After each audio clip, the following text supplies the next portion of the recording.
এই যেন প্রেম আর ভক্তির এক অপরূপ মেলবন্ধন।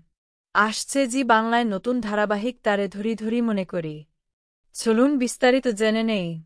পুরনো ধারাবাহিকগুলি বন্ধ হলে শুরু হয়ে যায় নতুন ধারাবাহিক। সেরকমই গত কয়েক মাসে স্টার জলসা জি বাংলা সহ আরও বেশ কিছু চ্যানেলে শুরু হয়েছে নতুন নতুন একগুচ্ছ ধারাবাহিক। সেরকমই খুব শীঘ্রই টেলিভিশনের ছোট পর্দায় নতুন কাজ নিয়ে ফিরছেন অভিনেত্রী পল্লবী। ইতিমধ্যেই নতুন ধারাবাহিকের প্রোমো প্রকাশ্যে এসেছে। নতুন ধারাবাহিকে নায়ক চরিত্রে দেখা যাবে অভিনেতা বিশ্বরূপ বন্দ্যোপাধ্যায়কে। ধারাবাহিকের নায়কের নাম গোরা। ধারাবাহিকের নায়িকার নাম রূপমঞ্জরি। ধারাবাহিকের নাম তারে ধরি ধরি মনে করি। প্রকাশ্যে আসা প্রোমো ভিডিওতে দেখা যাচ্ছে গল্পের নায়ক গঙ্গাবক্ষে নৌকো করে পারাপার হচ্ছে আর অসাধারণ গান করছে নিজের মতন।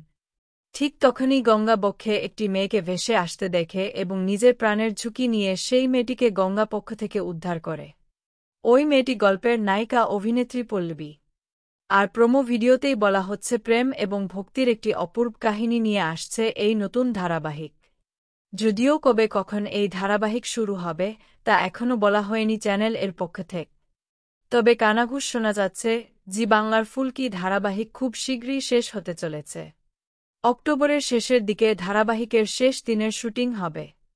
ওই ধারাবাহিকের পরিবর্তেই হয়তো তা শুরু হবে পল্লবী বিশ্বরূপের নতুন ধারাবাহিক।